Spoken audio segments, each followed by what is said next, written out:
Não é a primeira vez que Dilma Havana Rousseff senta no banco dos réus. Na época da ditadura militar, Dilma Havana Rousseff sentou no banco dos réus por 3 vezes.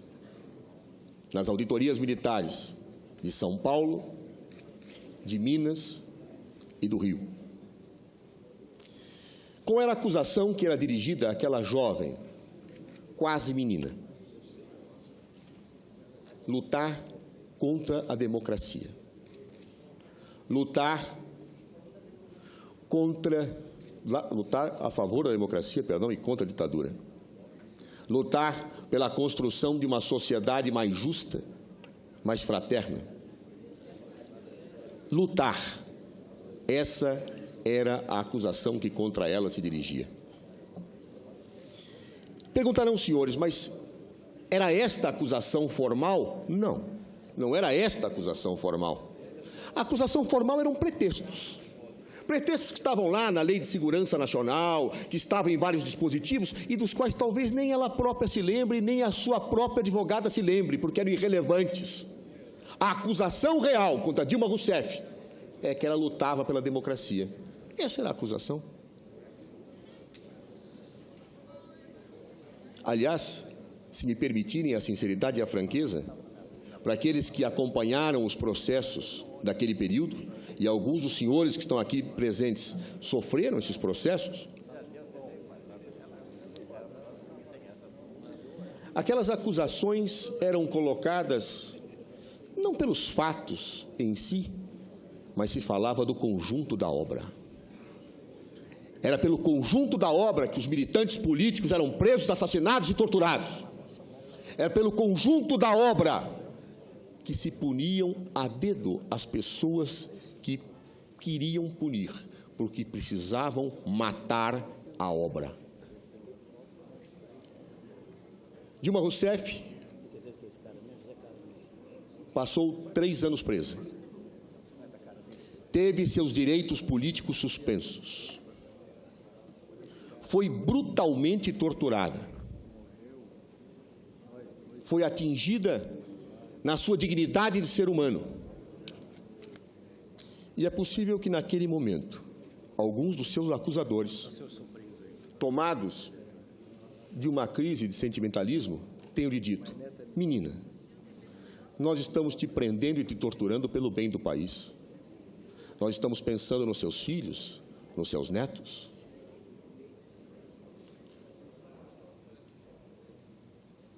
Estamos aniquilando com a sua vida, mas estamos pensando em você, menina. Estamos te destruindo e te arrasando, mas estamos pensando no seu bem.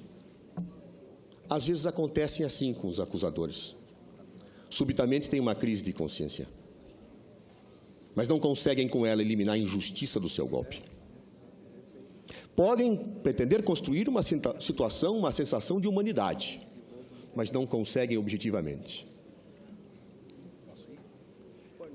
Hoje, Dilma Havana Rousseff senta novamente no banco dos réus. Após a Constituição de 88, após a construção democrática, após termos afirmado o Estado de Direito, ela hoje não é mais uma menina, é mãe e avó.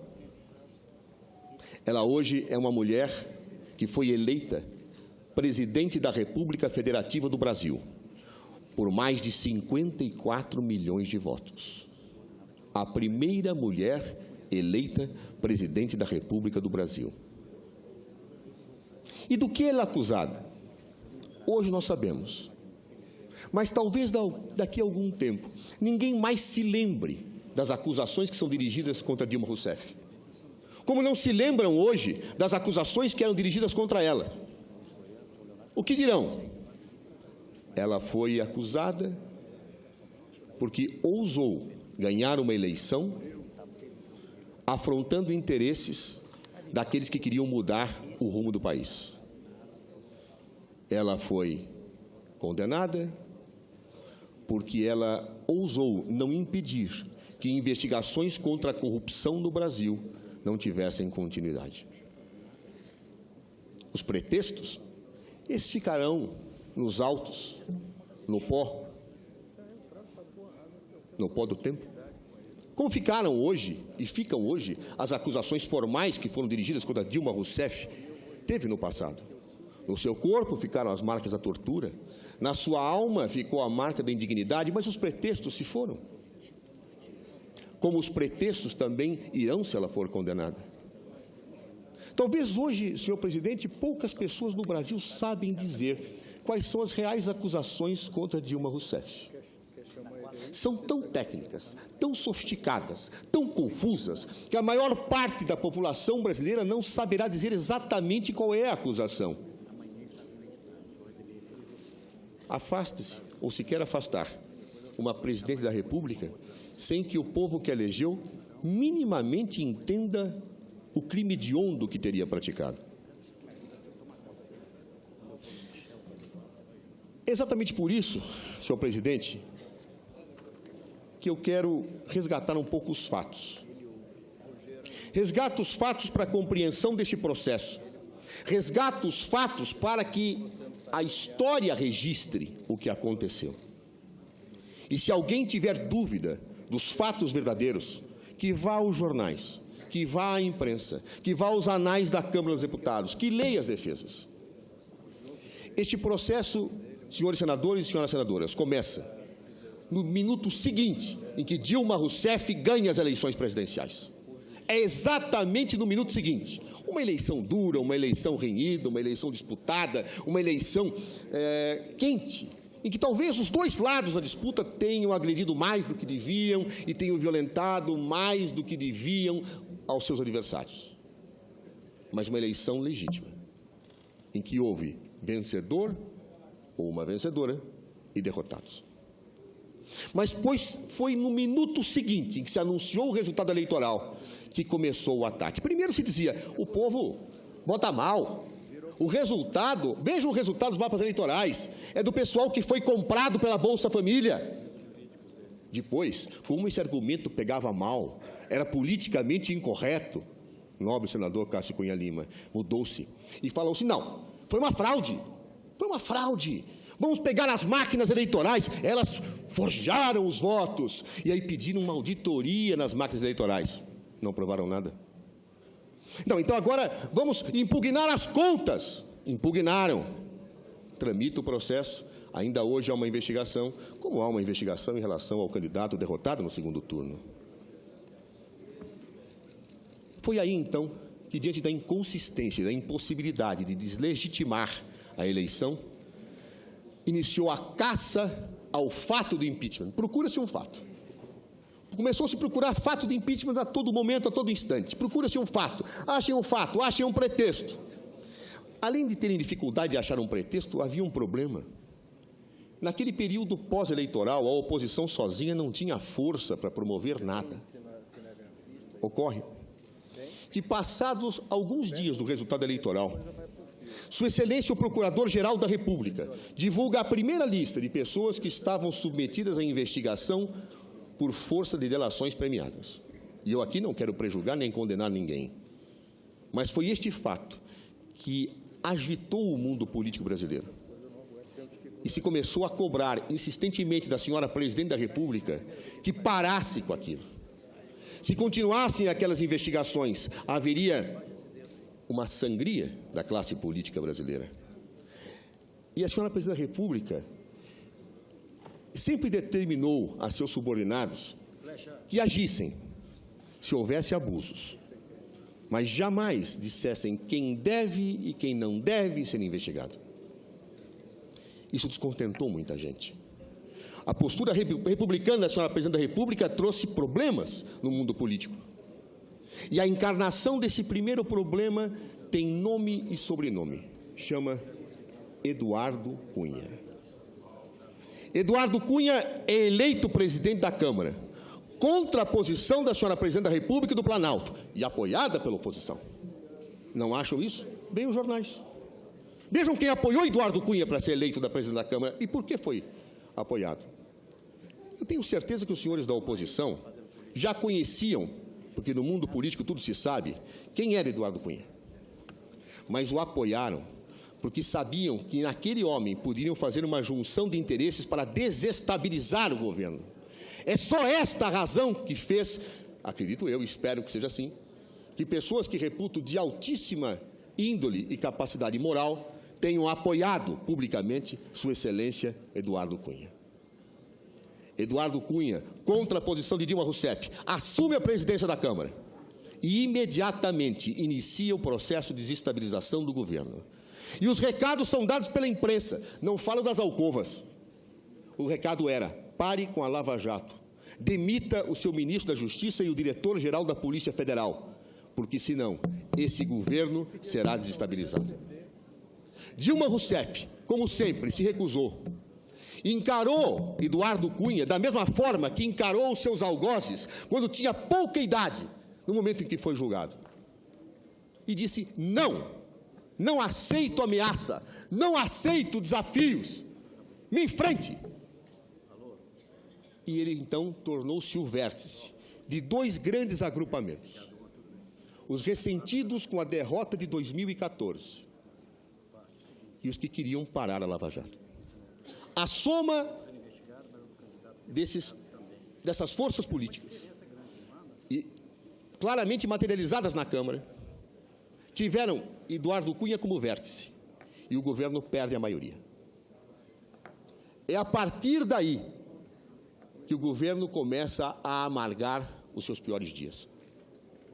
Era necessário, sim, tomar medidas que, a nosso ver, decorriam da crise internacional, medidas que efetivamente decorriam de um conjunto de situações que vários países do mundo passavam. Se poderá discutir, o governo acertou, errou, desenvolveu uma política anticíclica maior, mais elevada, mais aguda do que devia. Essa é uma discussão de economistas. Mas lhes garanto que o governo fez o possível para acertar dentro da mais absoluta boa-fé, dentro daquilo que vários economistas entendiam que era o caminho correto e oportuno. Mas em 2015, por força de situações já explicadas pela senhora Presidente da República no dia de ontem, exigia-se que questões fossem aprovadas pelo Congresso Nacional. O presidente Eduardo Cunha paralisou a Câmara e teve o apoio dos derrotados de 2014. Paralisou a Câmara e ameaçava permanentemente, até que chega o clímax. O senhor Procurador-Geral da República determina uma busca e apreensão na própria casa do presidente da Câmara. Ele imediatamente rompe com o governo e fala: daqui para frente eu sou oposição. Abre-se contra ele um processo na Comissão de Ética da Câmara dos Deputados. E ele manda o ultimátum final. Ou a bancada do Partido dos Trabalhadores, aquela que foi execrada há pouco na outra tribuna, vota para encerrar o processo de Eduardo Cunha, ou eu abro o impeachment. Lembrem-se, senhores, e nunca foi dito pela senhora Presidente da República que Eduardo Cunha redigiu a exordial. Não. Mas vamos ver os fatos. Os denunciantes tinham entrado primeiro com uma denúncia que só dizia respeito a 2014. Era a primeira denúncia. Até os tijolos do Supremo Tribunal Federal sabem que o artigo que trata da Constituição, que trata do impeachment, o artigo 86, parágrafo 4º da Constituição, é claro, ao dizer que um presidente da República não pode ser responsabilizado por atos anteriores ao seu mandato. Naquela acusação, tinha passadina, por exemplo, já arquivada pela Procuradoria-Geral da República, mas a senhora Presidente da República era ministra. Era óbvio que aquilo não configurava, em hipótese nenhuma, crime de responsabilidade, nem poderia configurar. Repito, até os tijolos do Supremo Tribunal Federal sabem disso. Eduardo Cunha sabia, bem assessorado. Ele sabia que, para ameaçar seriamente o governo, ele precisava de uma denúncia que tivesse qualquer coisa de 2015, para que a defesa da senhora Presidente da República não derrubasse na Justiça uma denúncia completamente fora daquilo que a Constituição admite. Vamos aos jornais. Curiosamente, setores da oposição e o presidente Eduardo Cunha começam a se reunir. E ele diz: não, eu vou esperar um pouquinho de tempo, um pouco de tempo, para analisar se eu aceito ou não. Parece que os denunciantes querem fazer um aditamento. Os denunciantes fazem um aditamento, mas depois optam, por alguma razão, em retirar o pedido original e apresentar um novo. O novo era idêntico ao anterior. Só tinha uma diferença: 2 denúncias de 2015. Esse foi o tempo que Eduardo Cunha deu para que fosse apresentado um novo pedido. A imprensa documenta. É só ler. Foi assim que aconteceu. Era evidente que houve um diálogo para que ele apresentasse, para que os denunciantes apresentassem fatos de 2015. No ato da entrega, os mesmos parlamentares que dialogavam com Eduardo Cunha se documentam com pessoas dos movimentos, ditos movimentos, justamente para dizer: essa é a nova denúncia, idêntica à anterior, só que com fatos de 2015. Eduardo Cunha, então, diz: se não tiver votos do PT para arquivar o meu processo, eu abro o impeachment. No momento em que sai a nota do Partido dos Trabalhadores, dizendo que aquele partido, tratado como indigno aqui, não apoiaria Eduardo Cunha, ele não se faz de rogado e não espera. É imediato. Ele vai a público e diz: está aberto o impeachment da Presidente da República. Justamente naqueles 2 fatos novos, vejam a coincidência, que foram incluídos pela denúncia, e os relativos a 2015. E o despacho de Eduardo Cunha fica para a história, porque é fantástico. Leiam, por favor, senhores senadores, leiam o despacho de Eduardo Cunha. Ele chega a dizer, curiosamente, no despacho de 2014, que ele não poderia aceitar as pedaladas de 2014, porque aquilo não havia sido apreciado pelo Congresso Nacional, apesar de rejeitado pelos tribunais de contas. Está dito isso. Porém, muda algumas linhas e ele diz: de 2015 eu posso aceitar. De 2015, nem até agora foram julgados pelo Tribunal de Contas. Como se explica isso? É que o despacho vinha sendo feito pela assessoria numa linha, que era para rejeitar. E, subitamente, ele fala: mudem, só que esqueceram de mudar as linhas anteriores. Então, no despacho eu tenho, para 2014, dizendo que não podia aceitar as pedaladas, porque, efetivamente, o tribunal ainda não havia julgado, mas o Congresso Nacional não, mas aceita de 2015, onde sequer o tribunal tinha se manifestado. Querem o senhor uma maior prova de desvio de poder e de conluio entre as forças políticas que queriam destituir Dilma Rousseff e Eduardo Cunha? Se não querem ver hoje, a história verá. Se inicia o processo de impeachment. Setores da mídia usam uma estratégia que hoje já fica conhecida dos cientistas políticos. Hoje, destituições de presidentes, me permitam riqueza, e eu faço com base em estudos de cientistas políticos renomados, estrangeiros. Hoje, golpes não se fazem mais com tanques ou com armas. O que é um golpe? Golpe é uma destituição ilegítima de um presidente da República, pouco importando a forma, o modus pelo qual ele é feito. Iniciou-se esse processo.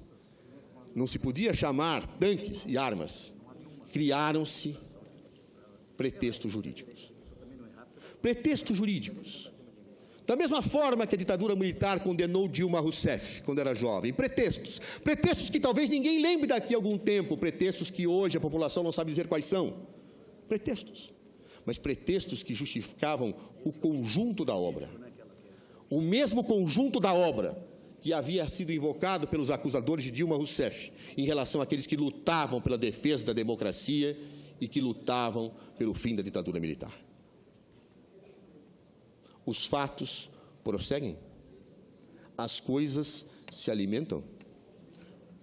A posteriori, surgem provas irretorquíveis de que líderes políticos dialogavam, dizendo que era indispensável que Dilma Rousseff saísse do poder para acabar com a sangria da classe política brasileira. Esses áudios mostram que lideranças que, inclusive, tinham dúvidas na própria oposição quanto ao impeachment, teriam sido convencidas a se somarem todos neste processo. Isto é público, isto é notório. Eis então, senhoras e senhores, que após esses fatos, nós chegamos a este julgamento. Esses fatos alimentam o julgamento que aqui temos, em que os acusadores de Dilma Rousseff vão à tribuna e parece que colocam o seu partido no banco dos réus. Colocam o conjunto da obra e se prendem muito pouco na análise da real acusação que efetivamente contra ela é dirigida. E por que eu faço assim? Porque são pretextos, senhores senadores. São pretextos. Pretextos irrelevantes. Pretextos que são utilizados retoricamente porque apenas se quer afastar uma mulher que incomoda, que incomodou as elites, que incomodou ao ganhar a eleição, que incomodou ao não permitir que a Lava Jato fosse obstada. Uma mulher que incomoda. Uma mulher. Aliás, me permitam dizer, com toda franqueza e com toda sinceridade, vejo aqui, no plenário do Senado, ex-ministros da senhora presidenta Dilma Rousseff. Alguns que permanecem leais a ela, outros que acham que devem migrar para outro caminho. E eu falo como ex-ministro dela. Algum dos senhores, algum dia, recebeu alguma proposta, alguma determinação, alguma orientação de Dilma Rousseff para que infringissem a lei, para que desrespeitassem a Constituição ou para que desviassem dinheiro público? Me permitam responder pelos senhores, não. E sabe por quê? Porque ela não faz isso. Se há uma pessoa que é absolutamente correta e íntegra, num sistema político brasileiro, corrompido às medulas, é Dilma Rousseff. Ela nunca tolerou, nunca, nenhum ato de corrupção, nenhum ato de desvio ou a suspeita. Me desmintam, senhores ministros, se eu falo aqui em verdade. Nunca. Aliás, bastava Dilma Rousseff cheirar algum equívoco e ela ligava e ia, como lembra a ministra Gleisi Hoffmann, na jugular dos seus ministros. E sempre disse, não aceito isso, não façam isso, senão vocês vão se ver comigo. Ah, mas ela é autoritária, ah, mas ela é muito dura. Mulheres, quando são corretas, íntegras, e sabem enfrentar situações da vida como esta, são duras. Mulheres, quando se equiparam nas suas disputas aos homens, são autoritárias. É difícil, imagino eu, e sempre atuei do lado, e sempre fui comandado por mulheres na minha vida, não perceber o quanto vocês são discriminadas. E é impossível não perceber como Dilma Rousseff foi profundamente discriminada por ser mulher. Me permitam, como homem, dizer isto. Se há mulheres que não percebem isso, um homem percebe. Talvez porque tenha ficado ao lado dela. Talvez porque tenha visto a maneira com que as pessoas que diriam se fosse um homem o que ela faz. Olha que energia, hein? Não, de Dilma Rousseff não era energia. Era autoritarismo e falta de diálogo. Por quê? Porque era mulher. E ela era absolutamente enérgica, como sempre foi, diante de qualquer situação, qualquer, que pudesse implicar em desrespeito à lei, em desrespeito à moral, e por isso me dói como ex-ministro, me dói ouvir dizer situações que eu ouvi aqui dessa tribuna. Não me dói como advogado, me dói como ser humano. Não é justo. Não é justo falarem o que falaram aqui de Dilma Rousseff. Querem condenar? Condenem. Mas não enxovalhem a honra de uma mulher digna. Ela é digna. E invoco os senhores parlamentares, senadores, ex-ministros, todos, para que digam se algum dia receberam alguma proposta imoral de Dilma Rousseff. Podem acusá-la de ter se equivocado, porque todos nós nos equivocamos. Podem acusar de ter cometido erros, e todos nós erramos. Mas, por favor, para justificar uma situação como essa, não atinjam a honra de uma mulher digna. E muitos fizeram isto. Criaram situações. Disseram que ela tomava remédios para tentar desqualificá-la como mulher. Afirmaram verdadeiras barbaridades. Mas nunca, senador Cássio Cunha Lima, nunca demonstraram que essa mulher enriqueceu, desviou dinheiro para os seus filhos, que fez qualquer coisa que não fosse estritamente dentro da ética. Portanto, é absolutamente indigno esse assassinato de reputação que se faz aqui nesse processo. Indigno para todos aqueles que conhecem Dilma Rousseff. Indigno para todos os senhores parlamentares que conviveram com ela. Não se faz isso. Não se pode fazer isto. É injusto.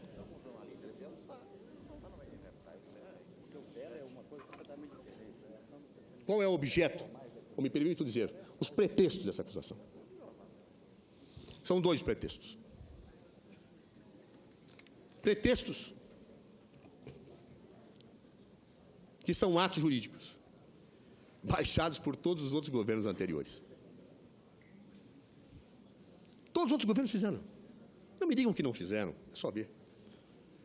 Fernando Henrique Cardoso baixou decretos idênticos a este. Lula baixou. Aquilo que chamam de atrasos das subvenções aconteceu em todos os governos. E aí vão se criando pretextos para se justificar. Pretextos. Pretextos incompreensíveis ao cidadão, mas que vamos justificar. O objeto desse processo são 3 decretos de abertura de crédito suplementar e atrasos nas operações de crédito do Plano Safra. Muito aqui tem se falado, da maquiagem, houve maquiagem nas contas. Por favor, sejamos corretos. A Câmara dos Deputados analisou essa questão da maquiagem. E o parecer do então deputado Joair Arantes arquivou essa denúncia. Por quê? Porque disse que não era da alçada da Presidente da República. Vejam, me permitam ler como testemunho da verdade. Relatório Joair Arantes. A omissão de passivos da dívida líquida no setor público é matéria estranha à esfera de atuação da Presidente da República, restringindo-se às competências do Bacen. Deputado Joair Arantes. Pessoa próxima de Eduardo Cunha. Cotejados esses fatos e considerações, a análise quanto a indício de autoria sobre o ponto específico da omissão de passivos aponta para a inviabilidade de eventual processo de responsabilidade da Presidente da República. E aí conclui. Assim, a análise efetuada neste parecer é pela inviabilidade de eventual processo de responsabilização direta da Presidente da República. Ou seja, a Câmara dos Deputados não autorizou o Senado a acusá-la disso. E o senador Anastasia trata dessa questão no seu relatório, indo além do seu objeto. E a acusação hoje se refere a isso, fazendo inclusive referências ao parecer do doutor Ivan Marques. De fato, o parecer tem 2 segmentos, senador Ferraz. Um segmento que fala das operações de crédito e outro que fala deste. Por que eu não peguei e não li as outras linhas do parecer que tratam disso? Porque não é o objeto. Mas poderia tê-las lido. E por que poderia? Porque é o próprio Ivan Marques quem salta uma nota dizendo: eu não investiguei a Presidenta da República nesse caso. Apenas estou falando de improbidade de inferiores a ela. E ainda não está claro quem é, diz ele. Esta é a nota, por favor, esta é a nota. É tão pobre a acusação de provas que tem que pegar aquelas que existem a nosso favor para distorcê-las. É só ler a nota de Ivan Marques. É só ler o relatório da Câmara. Quem tem que distorcer provas é porque não tem provas a seu favor. Essa é uma verdade da vida forense permanente. Pois bem, e qual é a acusação relativa aos decretos? Senhores, orçamentos são leis importantes que devem ser respeitadas, mas que são autorizações de gastos.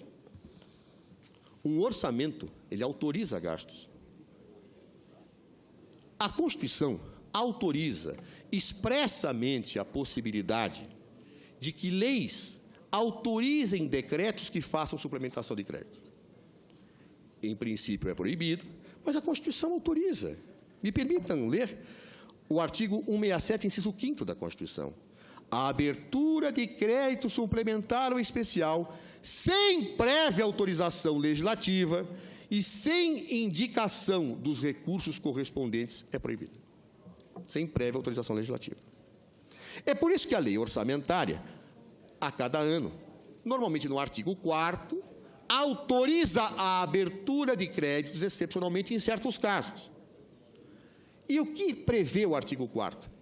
Que é perfeitamente possível que sejam baixados esses decretos se houver a compatibilização com a meta fiscal. Note-se, não limite. Há uma diferença entre compatibilizar e limite. Limite é aquilo que eu não posso ultrapassar.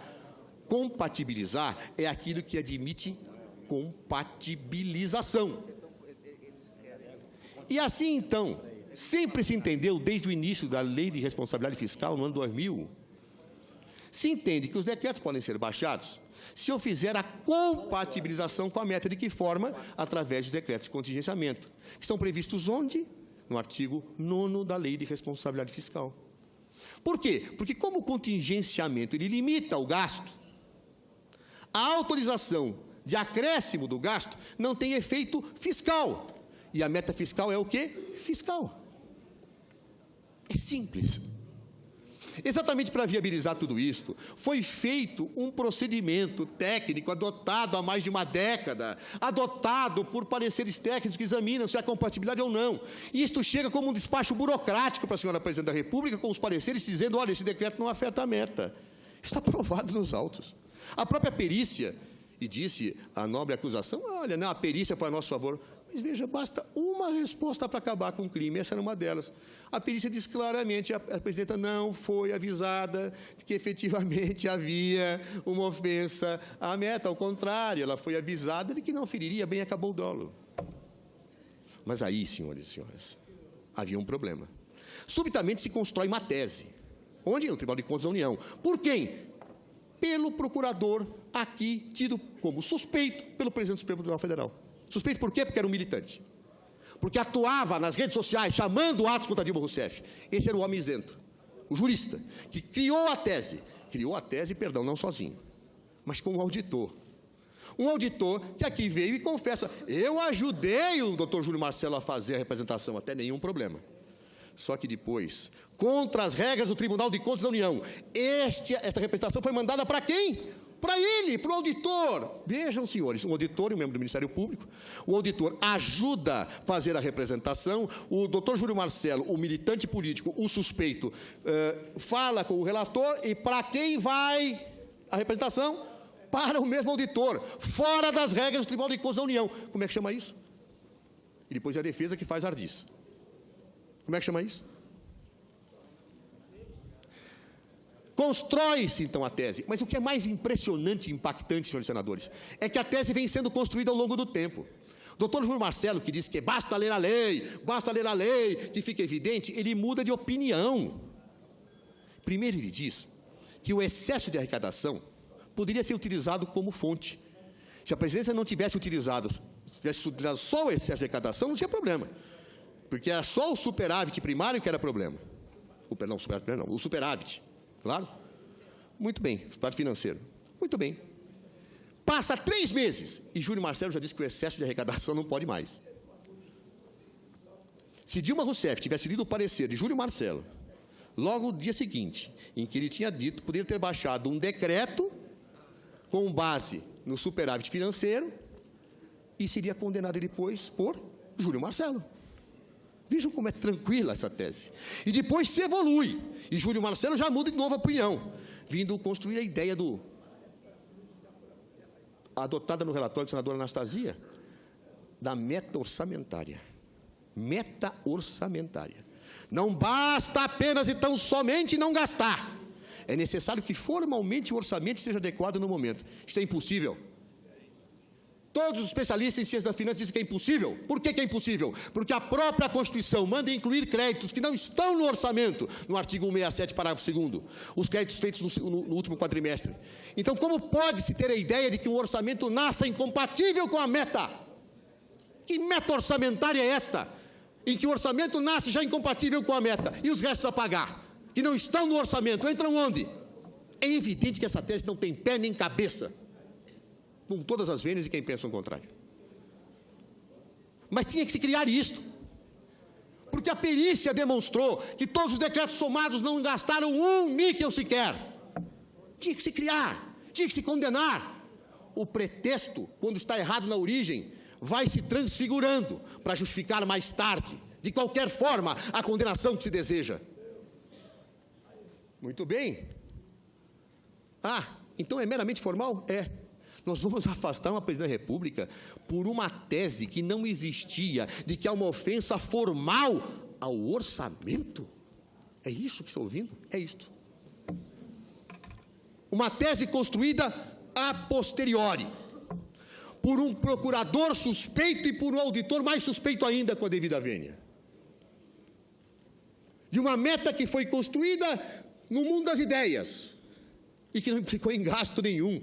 Que desequilíbrio isso trouxe para o país, para afastarmos uma presidente da República? É pretexto. Mas é doloso, hein? É doloso, hein? Ela queria descumprir mesmo com a Constituição. Meu Deus! Os pareceres que estavam colocados diziam que ela não feriria a meta. E aí, o relatório Anastasia dá a solução. Não. Querem ver como é o dolo? 5 dias antes dela baixar o decreto, ela mandou o projeto de lei que reduzia as metas. Olha, meu Deus! Se o parecer que ela tinha dizia que não feria a meta, que diabo implica em que ela reconheça qualquer coisa do decreto, mandando o projeto de lei, se sabia que as metas estavam desrespeitadas? Qual é o nexo lógico? Nenhum. Ela mandou o projeto de lei porque as receitas estavam caindo e ela sabia que a meta não poderia ser atingida, como, aliás, sempre recomendou o Tribunal da Contas da União, como fez Fernando Henrique Cardoso, mas por medida provisória, porque na época podia. Depois fez Lula em 2009. Ela mandou um projeto de lei que não tinha nada a ver com o decreto, porque pela visão dominante, pelos pareceres que ela recebeu, não tinha nada a ver com a meta. Como o envio do projeto mostra o dolo da Presidente da República? Porque ela sabia que a meta não ia ser atingida, mas os pareceres diziam que os decretos não atingiriam. A concepção dominante dizia que não atingiria. Como se extrai uma conclusão desta?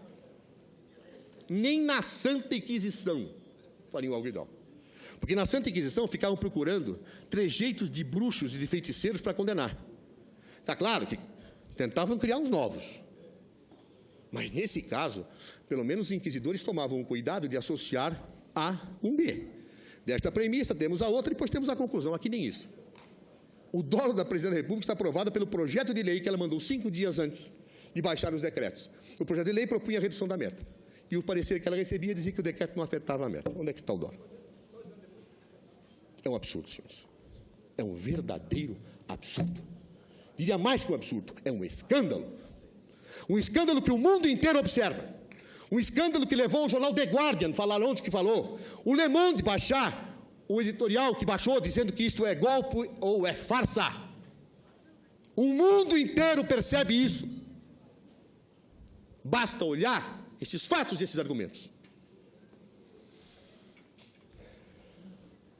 Mas não bastasse tudo isso. A meta não foi ferida. Sabem por quê, senhores? Porque a meta é anual. E ontem, eu vi agora há pouco, a própria acusação falando que a meta é anual. Anual tem só um sentido. É anual. Não tem outro.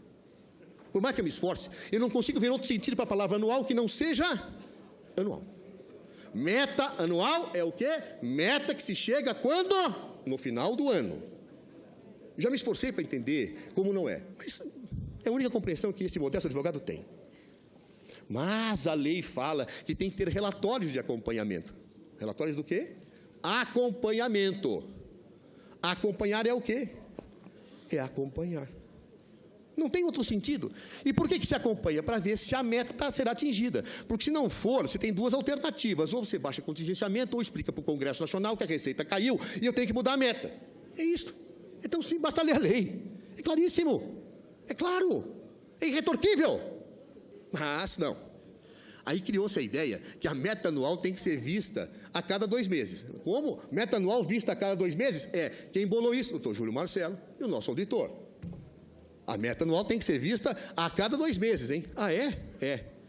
É o mesmo, senador Aécio Neves, que eu dissesse o seguinte: eu tenho compromisso de, até o final do ano, emagrecer 12 quilos. E a cada 2 meses, eu vou verificar quantos quilos eu emagreci. E após 6 meses, eu percebi que eu emagreci 4. Eu descumpri a meta? Não, porque era anual. Eu vou ter que comer menos nos outros 6 meses. Ou então, se eu perceber que tenho algum problema de saúde e eu não vou atingir os 12 meses, eu vou no médico e falo: doutor, me permita alterar. Eu vou morrer. O médico falou que eu não posso. Nesse caso, quem era o médico? O Congresso Nacional. Quando se percebeu que não podia se atingir a meta, que a Receita havia caído, o que se fez? Mandou-se um projeto. Por quê? Porque se contingenciasse mais, como disse o presidente da República, a gente quebrava o governo. Parava tudo. Programas sociais, ministérios, Polícia Federal, tudo. Será que é isso que queriam? A verdade é que meta anual é anual. Acompanhamento é acompanhamento. Fora isso, é pretexto. E mais, o projeto de lei foi mandado, os senhores senadores aprovaram. Não houve descumprimento de meta. Os decretos não gastaram, a meta não foi descumprida. E mesmo que tivesse acontecido, argumentando tanto, como a presidente da República me lembrou ontem, haveria convalidação do período passado. A convalidação, senhores, por favor, está na legislação federal que trata dos procedimentos administrativos. Não há um autor hoje que não fale que exista convalidação, e o professor Anastasia é mais sapiente em direito administrativo do que eu. Todos reconhecem a convalidação, e não fossem os autores, a lei reconhece. De onde se tira isso? Alguém pode ter alguma dúvida que isso é um pretexto? Mas vamos à segunda acusação. Vamos à segunda acusação. Vamos à segunda acusação. Vamos à acusação das operações de crédito. Nunca, em tempo algum, na história do direito brasileiro, desde a entrada em vigor da Lei de Responsabilidade Fiscal, algum jurista ou rábula disse que era operação de crédito a figura da subvenção. Por quê? Porque operação de crédito é algo que ocorre com contrato. Sabe o que é um contrato? Algo que exige um acordo de vontades. Se tem alguma dúvida de definição, vão à Lei 8666, que no artigo 2º, parágrafo único, define o que é contrato. Contrato é qualquer vínculo que decorra de acordo de vontades, independentemente da denominação utilizada, é o que diz a lei. Muito bem. E aí, tem razão a acusação. Um acordo de vontades pode ter instrumento ou não ter instrumento. Pode ser verbal ou não ser verbal, mas é acordo de vontades. É isso que se diz que não tem. Não é que não tem contrato, é que não tem acordo de vontades nenhum no Plano Safra. Porque a lei que disciplina o Plano Safra é a lei que diz como funciona. E mais, mesmo que eu entendesse que houvesse um contrato lá extraído da lei entre o Banco do Brasil e a União, o atraso no pagamento não vira contrato. Vocês já viram o atraso de pagamento virar novo contrato? Eu nunca vi. Eu atraso um pagamento, virou um novo contrato. É o mesmo contrato atrasado. Se o empregador atrasa o pagamento com o empregado, isso não é um novo contrato, é o atraso do primeiro. Que é o que aconteceu. É um atraso. Criou-se que esse atraso de pagamento é uma operação de crédito. Sabe por quê? Quem criou? Dr. Júlio Marcelo, nosso amigo auditor, para dizerem que isto é vedado pela Lei de Responsabilidade Fiscal. Para proibirem isto, não para o futuro, mas para o passado. Para o passado, aliás. Presidente Renan, as duas acusações contra a presidenta são voltadas pelo passado. E a doutora Janaína disse há pouco, não, o Tribunal de Contas nunca apreciou isto. Por quê? Porque foi dito aqui pelo doutor Nelson Machado, que nas contas, Nelson Barbosa, perdão, que nas contas de 2009 havia uma tabela que analisava os créditos. E a doutora Janaína há pouco disse, não, eram créditos de abertura de contingenciamento. Falei, será que eu li errado? E fui pegar, está aqui. Está aqui, senhores. Aquilo que a acusação acaba de dizer, que era uma tabela de decretos suplementares. Está aqui. Permitam ler. Abertura de créditos adicionais, 2008 e 2009. Créditos adicionais. É a defesa que mente?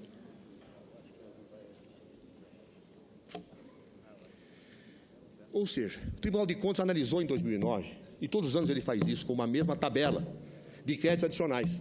Ele bota essa tabela para quê? Para enfeitar a página? Para que seja uma decoração, senador Viana? Não. É porque isso foi analisado. E se foi analisado e não viu irregularidade, é porque aprovou. E se aprovou é por quê? Porque estava certo, a seu ver. Se em 2015 entendeu que não estava mais certo, o que aconteceu? Mudança de opinião. Alguma dúvida nisso? Não. Mas não se pode dizer que ele mudou de opinião. Porque aí, mostrar-se a retroatividade é a prova do arbítrio. Ou seja, mudou-se de opinião por obra do procurador suspeito, do auditor.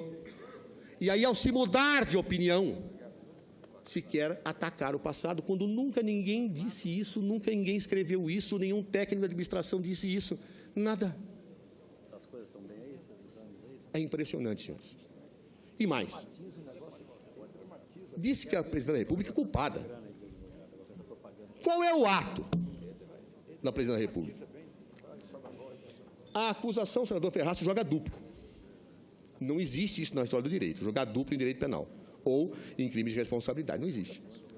Porque se afirma que o acusador tem que ter certeza do que fala. Ele não pode dizer, assim não é isso, é aquilo. Mas aqui se diz. Na denúncia se fala, olha, é ato comissivo, ou seja, é um ato. Por quê? Porque a presidente se reunia com o Arno Agostinho. E hoje o acusador disse, não, reunia com o outro também. Mas, meu Deus, alguém pegou a ata dessa reunião dizendo que se discutia o Plano Safra? Alguém provou isso nos autos? Não. Se deduz que de reuniões da presidente da República com o senhor Arno Agostinho, que não estava nem mais em 2014 no governo, e depois com o doutor Sentive, que ninguém sabe dizer exatamente o que foi tratado, que era nisso que ela dava as ordens. Nem na Inquisição. Na Inquisição, claro, tentavam extrair a verdade por tortura, mas pelo menos diziam que o que tinha acontecido. Aqui não, é uma reunião que ninguém sabe quando foi, do que se tratou, e dela se tira a ilação que a presidenta mandou atrasar pagamentos. Atrasar pagamentos, perfeito. Qual é o prazo? Não tem. Como? Não tem. Não tem prazo? Não, não tem prazo. Atrasou pagamento, é culpado e não tem prazo. Não, não tem. Mas qual é o prazo? Esse era um problema que se tinha. E aí, doutora Anastasia, meu querido amigo, fez a grande criação da história do direito mais recente. E por isso eu tomei a liberdade de chamar de prazo anastasiano, porque, repito, sempre que se faz uma criação, o nome do criador tem que ficar estampado, efetivamente, naquilo que se cria, como o canto gregoriano, o canto ambrosiano, o prazo anastasiano. Nunca foi discutido antes, não existia para as partes, ninguém falava, ninguém dizia absolutamente nada, mas o senador Anastasia, tomado pela paixão partidária, fala, eu tenho que criar um prazo, porque senão como é que eu digo que tem atraso? Como é que eu falo que tem atraso se não tem prazo? Aí ele cria. Pega o Código Civil, que, como disse o professor Lodi, não se aplica ao caso. Pega um decreto da presidente que ela baixou depois da decisão do Tribunal de Contas, mandando ordenar e fala, sabe este prazo? Este é o prazo. Então, era este o prazo que eu tenho que calcular retroativamente quando deviam ter pago. Eu nunca vi, olha, a minha dissertação de mestrado é a retroatividade da lei. Nunca imaginei que eu ia ver tanta retroatividade na minha vida como eu vejo nesse processo. Eu nunca vi. É retroatividade do prazo, retroatividade da decisão do Tribunal de Contas, tudo para o passado. Tudo para o passado. Isso não existe. Com devida vênia, senador Anastasia, criar um prazo para aplicar para trás. Se é um contrato, e não é, mas se é, as partes estipulam o prazo. Não alguém cria a posteriori para aplicar. E aí o senador Anastasia se viu numa dificuldade terrível, porque mesmo dentro do prazo dele, o atraso da Presidência da República em 2015 era 4 meses. 4 meses! Derrubar uma Presidente da República por 4 meses de atraso. Aí, brilhante como é, o senador Anastasia teve que criar mais uma saída. E introduziu uma nova acusação, que não estava no documento recebido pela Câmara, dizendo que a Presidenta da República, no dia 1º de janeiro de 2015, tinha que ter pago tudo que estava em aberto desde 2008, desde aquilo que não era governo dela, dia 1º de janeiro, no ato da posse. Era assim, assinar a posse e assinar o ato de pagamento, porque se não fez, cometeu o crime de responsabilidade. Os presidentes anteriores não cometeram, né? Ninguém cometeu. Ah, mas devia ter percebido. Devia? Por que o Congresso Nacional não denunciou isto? Será que todos os parlamentares dormiram? Será que todos os deputados dormiram, senadores dormiram, o Tribunal de Contas dormiu? Um sono esplêndido. Por quê? porque a tese não existia. A tese foi criada pelo Dr. Júlio Marcelo e pelo nobre auditor que aqui esteve, que o ajudou a fazer. Encantou os conselheiros do Tribunal de Contas, encantou a todos, e pune-se retroativamente uma senhora presidente da República pelo encantamento de uma nova tese. Encantamento ou arbítrio? Encantamento ou pretexto? Encantamento por uma nova tese ou clara tentativa de afastar com ruptura institucional e constitucional uma presidente da República legitimamente eleita? Estou batendo demais aqui, está caindo tudo. Obrigado, senhor. Obrigado, Jorge. Ora, senhores e senhoras senadores, como não tem ato da presidente, criou-se uma nova alternativa. O duplo. Ela se omitiu. Ela se omitiu. O presidente da República se omitiu. Mas se omitiu quando se ela não tinha o dever de gestão? Se omitiu porque ela tem que governar. E ela governa, a Constituição diz que ela governa, ela dirige a administração, então tudo que acontece na administração é culpa dela. Não existe isso no mundo do direito, senhores senadores e senhoras senadoras. E eu trago à colação um grande jurista, um dos melhores penalistas brasileiros, professor Miguel Reale Júnior, que no seu livro de Direito Penal ensina aos seus alunos, claramente, que o crime omissivo existe quando há um dever específico descumprido. Ele ensina isso. E eu quero seguir aqui suas lições. Não há possibilidade de omissão quando alguém não tem um dever específico. Não existe a responsabilidade objetiva, neste caso, posta no plano penal. É um absurdo. E, como disse outra vez a tribuna deste Senado, cuidado, senhores, que foram governadores, que foram prefeitos, que serão governadores, porque daqui para frente, ao abrir-se a porta para esta tese, qualquer ordenadorzinho de despesa, e não estou desmerecendo, apenas para dar simbologia hierárquica, qualquer ordenador de despesa em plano inferior, ao praticar qualquer ato numa licitação, senador Cristóvão, levará a imputação maior para a perda do cargo e do mandato de uma pessoa legitimamente eleita. O que é isto? É o que se quer para o nosso país? Esta é a segurança jurídica que o senador Anastasia fala numa obra que recentemente li, em que ele falava que a segurança jurídica é uma das peças estruturantes e basilares do nosso sistema? É assim que se constrói a segurança e ambiência jurídica para negócios, para a estabilidade democrática num país como o nosso? É assim? Por isso, senhores, não há ato da presidente da República, nem omissivo, nem comissivo. Não há dolo, não há má-fé, porque nunca foi feito nada a respeito disso. Todas as decisões do Tribunal de Contas da União foram retroativamente aplicadas nesse caso, seja para os decretos, seja para as pedaladas. Todas as testemunhas ouvidas, todas sem exceção, não importa em que órgão trabalhavam, se trabalhavam na Secretaria de Orçamento, se trabalhavam na Casa Civil, se trabalhavam no Tesouro, se trabalhavam, disseram, nenhum desses dois casos era compreendido diferente. Isso surgiu depois. E todos disseram que se assustaram quando o Tribunal de Contas, em 2015, levantou este ponto. Nunca, eu desafiei inclusive os peritos na comissão, me digam um autor que aponte esta tese. Não apontaram? Me digam um jurista que dê esta interpretação para a lei de responsabilidade fiscal. Não souberam dizer. Essa tese, ela é construída dentro do Tribunal de Contas da União, pelo procurador suspeito, pelo auditor que o ajudou, referendada, e tem contra si a opinião de todos, dos maiores especialistas do país, dos maiores juristas do país, de todos os técnicos de administração, de todos. Obrigado, a gente combina mais perto. Obrigado. E é com base nela, senador Renan, que você quer condenar uma presidente da República legitimamente eleita. Bem, se os senhores querem, pelo menos reconheçam que há uma dupla interpretação. O procurador Júlio Marcelo se recusou muito a dizer que havia uma dupla interpretação, porque se ele dissesse isso, ele saberia que nós cairíamos no indúbio pro réu. A acusação diz, não, o indúbio pro réu não se aplica a interpretações, se aplica a fatos. De fato, há autores que dizem isso, não vamos negar. Há autores que dizem isso. Mas se não querem aplicar o indúbio pro réu para a interpretação, interpreta em relação aos fatos. Onde está o dolo da Presidente da República? As pessoas não têm dúvida que ela agiu dolosamente diante de tudo isso que foi exposto? Indúbio pro réu. As pessoas não têm dúvida em relação aos atos dela? Indúbio pro réu. Aplica o indúbio pro réu para os fatos e ela estará absolvida. O indúbio pro societate, ou seja, o indúbio para a sociedade, era na pronúncia. Agora, é na dúvida pro réu. E quem não fizer isto, estará descumprindo um princípio de direito e humanitário que foi superado no final do século XVIII.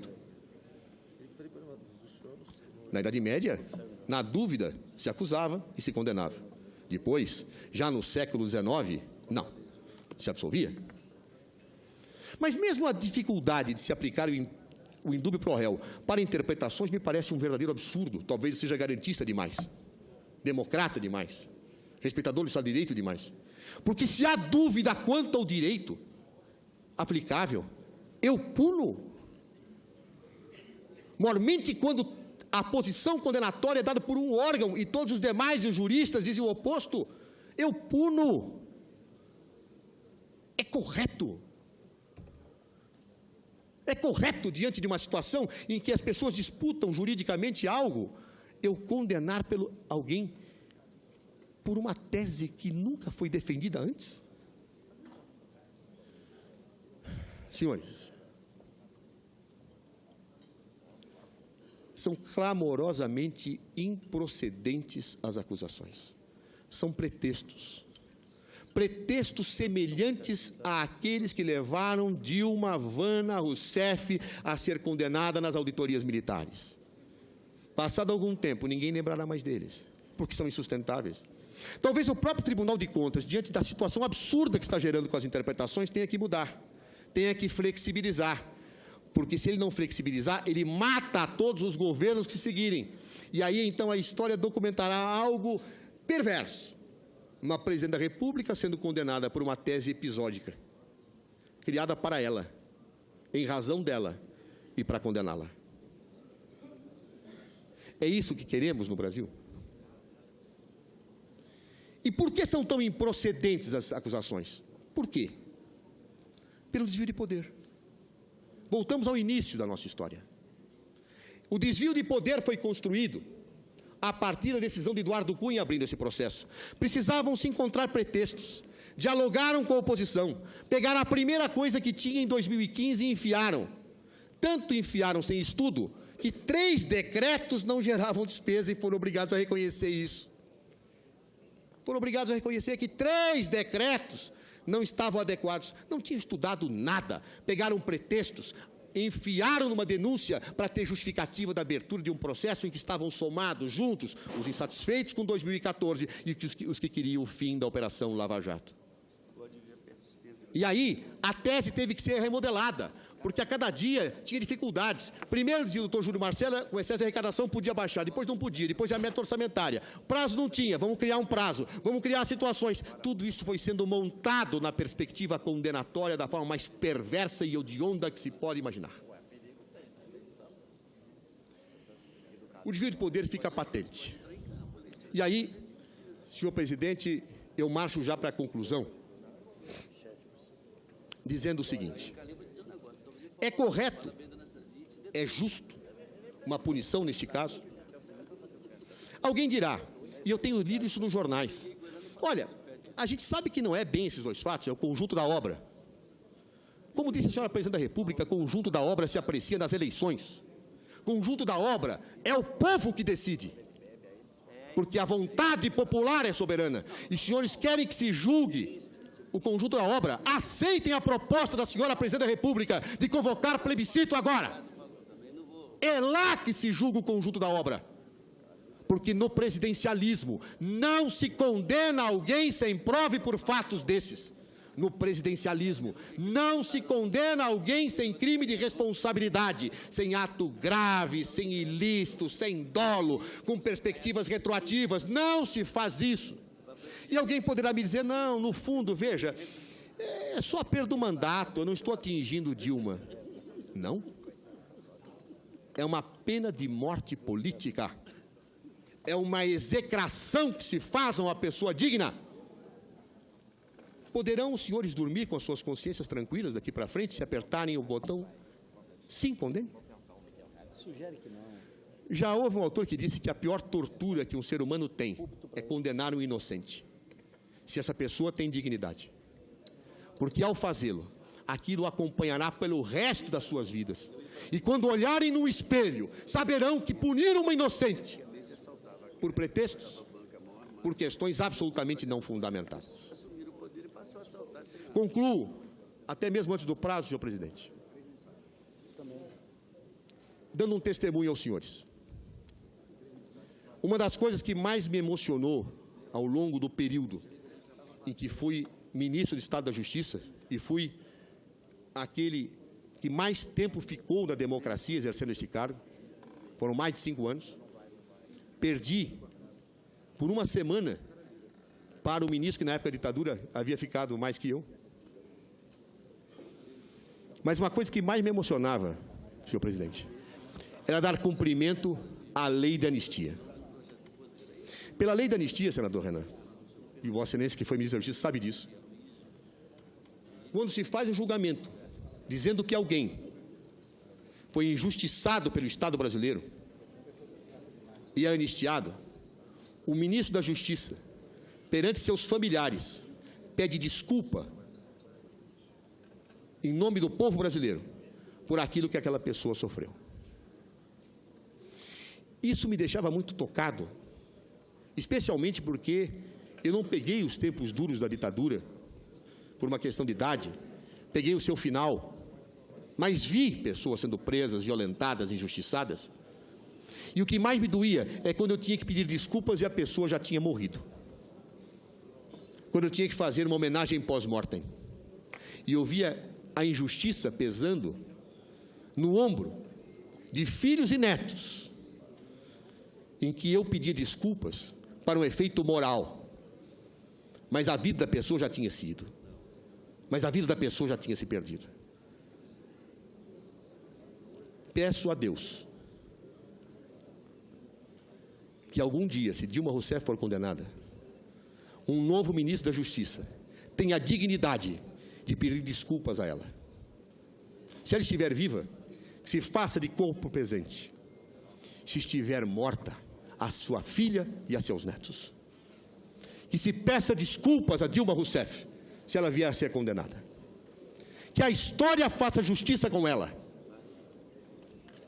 Que a história absolva Dilma Rousseff se Vossas Excelências quiserem condená-la. Mas se Vossas Excelências quiserem fazer justiça, para evitar que no futuro alguém tenha que pedir desculpas, como eu pedi àqueles que sofreram violência do Estado, julguem pela justiça, julguem pelo Estado de Direito, julguem pela democracia. Não aceitem que o nosso país sofra um golpe parlamentar e uma pessoa honesta, correta, íntegra, tenha a pena de morte política, para que no futuro alguém tenha que dizer: me desculpe, Dilma Rousseff, pelo que a ditadura te fez e pelo que a nossa democracia também te fez. Votem, por favor, pela justiça e pela democracia. Eu não tenho mais nada a dizer. Os autos falam por mim. Muito obrigado.